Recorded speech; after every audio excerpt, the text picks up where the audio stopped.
3 weeks ago, I was lying awake at 3 a.m., spiraling into worry about my health, my finances, and whether my best years were behind me. Tonight, I slept like a baby, and the only thing that changed was 5 minutes of my morning routine. If you're over 60 and feeling like anxiety has hijacked your golden years, stay with me, because what I'm about to share could be the game changer you've been searching for. Let's be honest, life after 60 comes with its own unique mental health challenges. We're dealing with health scares, financial concerns, family dynamics, and that nagging voice asking, what's next? The statistics are sobering. Adults over 60 are twice as likely to experience anxiety disorders compared to younger generations. But here's what nobody talks about. There's a simple, scientifically backed practice that's been hiding in plain sight, and it's specifically powerful for our age group. But before I reveal what this practice is, let me ask you something that might surprise you. When was the last time you felt genuinely excited about tomorrow? If you're struggling to answer that, you're not alone. I was there too. But here's the twist. The solution isn't therapy, medication, or a complete life overhaul. It's gratitude. And I don't mean the fluffy, feel-good kind you see on social media. I'm talking about strategic, intentional gratitude that literally rewires your brain. Research from UC Berkeley shows that people who practice gratitude for just 6 weeks experience a 25% decrease in depression and anxiety. But here's what caught my attention. The benefits are even more pronounced in older adults because our brains are actually more receptive to positive neural changes than we've been led to believe. Now, I know what you're thinking. I've heard about gratitude before. But wait until you hear about the Vietnam veteran who used this exact approach to heal from decades of PTSD. Meet Robert, a 72-year-old Vietnam veteran who suffered from PTSD for over 40 years. He tried everything: therapy, medication, support groups. Nothing stuck. Then his daughter suggested something so simple he almost dismissed it. She gave him a plain notebook and said, "Dad, just write down 3 things you're grateful for every morning." He thought it was ridiculous. But Robert was desperate, so he started small. "I'm grateful for my morning coffee. I'm grateful my back doesn't hurt today. I'm grateful for 5 minutes of peace." Within 2 weeks, something shifted. The nightmares became less frequent. The anxiety attacks decreased. After 6 months, Robert said it was the first time in decades he felt like himself again. Robert's story isn't unique, and his method? It's something you can start today. But there's a right way and a wrong way to do this, especially for our generation. Here's the thing about gratitude after 60. It's not about pretending everything is perfect. It's about training your brain to notice what is working in your life. The method I use, and the one that transformed my 3 a.m. worry sessions, has 4 simple steps. Step 1. The morning 3. Every morning before you check your phone or turn on the news, write down 3 specific things you're grateful for. Not, "I'm grateful for my family." That's too vague. Instead, "I'm grateful that my granddaughter called yesterday and made me laugh." The specificity is crucial because it creates stronger neural pathways. Step 2. The why factor. For each item, write why you're grateful. This engages your logical brain and makes the practice more meaningful. "I'm grateful for my granddaughter's call because it reminded me that I'm still important to someone." Step 3. The body connection. This is where it gets interesting. After writing each item, take a deep breath and actually feel the gratitude in your body. Where do you feel it? Your chest, your heart? This physical component amplifies the emotional impact. Step 4. The evening reflection. Before bed, recall one of your morning gratitudes. This creates a positive neural loop that improves sleep quality, crucial for our age group. Now, I tested this method for 30 days and the results shocked me. But there's one particular week that proved this isn't just positive thinking, it's brain training. Week 3 of my gratitude experiment was when everything clicked. I'd been dealing with insomnia for months. You know the drill. Mind racing at 2 a.m. about doctor appointments, bills, and whether I'd be a burden to my kids. But on day 19, something remarkable happened.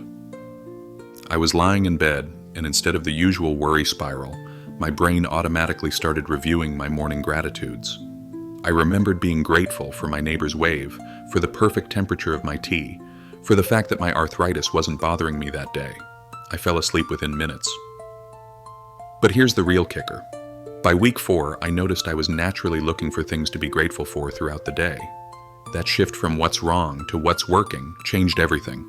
My energy improved, my relationships got better, and for the first time in years, I felt genuinely optimistic about the future. The science behind why this works so well for our age group will blow your mind.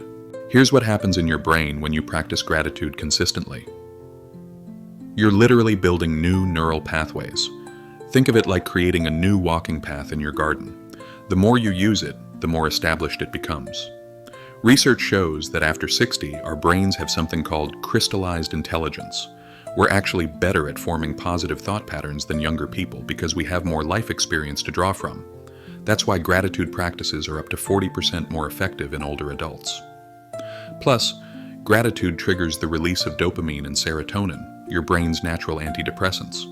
It also reduces cortisol, the stress hormone that wreaks havoc on our sleep, immune system, and memory. But here's where most people go wrong with gratitude and why their attempts fail. Mistake number 1, going too big, too fast. Don't try to be grateful for major life events right away. Start with tiny things.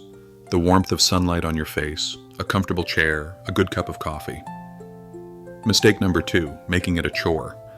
If you're forcing yourself to write gratitudes while checking items off a to-do list, you're missing the point. This should feel like a gentle morning ritual, not homework. Mistake number 3, expecting instant results. This isn't a magic pill, it's brain training. Give yourself at least 3 weeks to notice the shift. Trust the process. Now, let me share the one gratitude practice that's specifically designed for common concerns we face after 60. I call this the Golden Years Gratitude Practice, and it addresses the unique challenges we face. Each week, focus on a different category. Week 1, body appreciation. Find something to be grateful for about your physical self each day. I'm grateful my legs carried me to the mailbox, or I'm grateful my hands can still hold a pen. Week 2, life experience. I'm grateful for the wisdom I gained from that difficult period in my 40s, or I'm grateful for the perspective that only comes with age. Week 3, relationships. Focus on connections, including new ones. I'm grateful for the meaningful conversation with the grocery store clerk. Week 4, future possibilities. This is crucial. I'm grateful for the book I'm excited to read next, or I'm grateful for the possibility of making new memories. The results from people who've tried this approach will inspire you to start today. Since sharing this method with my friends and family, the feedback has been incredible. Margaret, 67, told me her anxiety medication dosage was reduced after 3 months of consistent practice. Tom, 71, said his chronic pain became more manageable, not because it went away, but because he wasn't catastrophizing about it anymore. My own doctor was amazed at my blood pressure improvement during my last checkup. Turns out gratitude doesn't just improve mental health, it has measurable physical benefits too. If you're ready to start your own gratitude transformation, here's exactly what you need to do. Here's your homework. And yes, I'm giving you homework because I want you to succeed. Tonight, find a notebook or journal. It doesn't have to be fancy. Tomorrow morning, before you do anything else, write down 3 specific things you're grateful for and why they matter to you. Do this for just 7 days. That's it. 1 week. I guarantee you'll notice a shift in your mental state, your sleep quality, and your overall outlook on life. If you found this helpful, give this video a thumbs up and hit that subscribe button. I share weekly content specifically designed for thriving after 60, and here's what I want you to do right now. In the comments below, share one thing you're grateful for today. Let's create a community of gratitude right here. Your golden years aren't about slowing down, they're about lighting up. And gratitude? It's the match that starts the fire.